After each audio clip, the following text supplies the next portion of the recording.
Fitness वाली बहू। चंद्रनगर गांव में सुगना अपने बेटे रमन के साथ रहा करती थी। कुछ ही दिनों में उसकी शादी राधा नाम की एक लड़की से हो जाती है। राधा फिटनेस को लेकर बहुत ज्यादा सजग होती है और वो घर के बाकी लोगों को भी दिन भर फिटनेस टिप्स देती रहती है। बहू, आज तो मुझे आलू पूरी खिला दो। नहीं माँ जी, उसमें बहुत ज्यादा फैट और कोलेस्ट्रॉल होता है। आपको तो मैं आज प्रोटीन सलाद बनाकर खिलाऊंगी। कुछ दिनों तक तो सब ठीक लगता है, मगर धीरे धीरे सुगना और रमन दोनों ही राधा की इस आदत से परेशान होने लगते हैं। राधा, मैं मानता हूँ हमें फिटनेस के प्रति सजग रहना चाहिए, मगर बाकी की चीजें भी खानी उतनी ही जरूरी है। रोज रोज प्रोटीन सलाद थोड़ी ना खाया जाता है। आपको तो खुद तला फला खाना है। माँ जी का तो आप बस बहाना बना रहे हो। देखो जी, जो आप खाते हो आप वही बन जाते हो। अरे मुझे ये सब ज्ञान मत दो राधा। मैं बस ये कहने की कोशिश कर रहा हूँ कि हर चीज खानी जरूरी होती है। तेल और घी भी खाना जरूरी होता है एक मात्रा में। खैर, तुम नहीं समझोगी।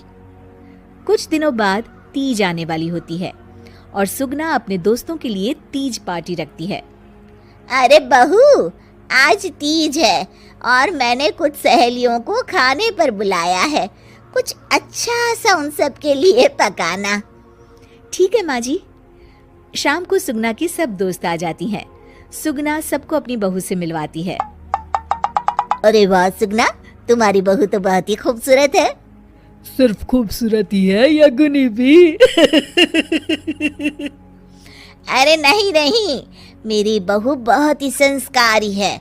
घर का सारा काम भी खुद करती है। थोड़ी देर सब गप्पे मारते रहते हैं। फिर राधा टेबल पर खाना लगा देती है। खाना लगा दिया है मैंने, आप सब खा सकते हैं। सब लोग टेबल पर आते हैं। अरे ये सब क्या है? आंटी, ये पालक का सूप है और वो स्प्राउट सलाद। वो सब तो ठीक है बहू, मगर खाना कहाँ है? आंटी, यही खाना है, इससे हेल्थ भी बनी रहेगी और आप सबकी उम्र में तो यही खाना ठीक रहता है। हमारी उम्र मतलब? अरे हम कोई बुढ़िया थोड़ी ना हो गई हैं। अरे ओ सुगना, अगर खिलाना ही नहीं था तो हमको बुलाया ही क्यों? सब मूड खराब हो गया तीज के दिन। चलो यहाँ से। और ये सब बोलते हुए सब औरतें चली गई। अरे ऐसा क्यों किया राधा? मैंने बोला था ना कि कुछ अच्छा बनाना। तुम्हारे फिटनेस टिप्स हर जगह अच्छे नहीं लगते। आज तुम्हारी वजह से सब मुझे इतना सुना कर गई। जाओ, अब वो पालक सूप और सलाद खुद ही खाओ। उधर रमन भी राधा की इस आदत से बहुत परेशान हो जाता है, क्योंकि वो रोज उसके टिफिन में कोई ना कोई सलाद बनाकर देती और दाल देती। और एक शाम जब रमन ऑफिस से लौटता है तो अचानक गुस्से से आग बबूला हो जाता है। राधा, ओ राधा! आ रही हूँ, चिल्ला क्यों रहे हो? चिल्लाऊंगा ही ना, आज ऑफिस में मैं बेहोश हो गया था। अरे मगर क्यों? अरे तुम जो फिटनेस के नाम पर रोज ही सलाद और दाल देती हो ना, टिफिन में उससे मेरा पेट नहीं भरता और मुझे वीकनेस की वजह से चक्कर आ गए। मगर उसमें तो प्रोटीन होता है। हर चीज लिमिट में अच्छी लगती है राधा, चाहे वो फिर प्रोटीन ही क्यों ना हो। उसके अलावा भी सबकी मात्रा खाने में जानी चाहिए। मैं तो बस आप सबकी सेहत के लिए ये सब करती हूँ। अरे इतना भी मत करो, हमें खुला छोड़ दो थोड़ा। थोड़े दिनों बाद एक दिन जब सुगना मंदिर से लौटकर आ रही होती है तो अचानक से गिर जाती है और उसकी सब उंगलियां और हाथ पैर जोर से अकड़ जाते हैं। कुछ लोग मिलकर उसे घर छोड़ जाते हैं। घबराई हुई राधा तुरंत डॉक्टर को बुलाती है। डॉक्टर साहब, माँ जी को क्या हो गया है? इनका पूरा चेकअप करना होगा। वैसे तो मुझे लग रहा है कि इनको गठिया हुआ है, इतना तो पता चल रहा है। गठिया? बाप रे! हाँ, गठिया। इनके घुटनों और सभी जोड़ों में जो लचक, जो चलने फिरने के लिए ऑयल चाहिए ना, वो अब नहीं है। अरे कैसी बातें कर रहे हैं आप? मैं तो इनकी सेहत का बहुत ख्याल रखती हूँ।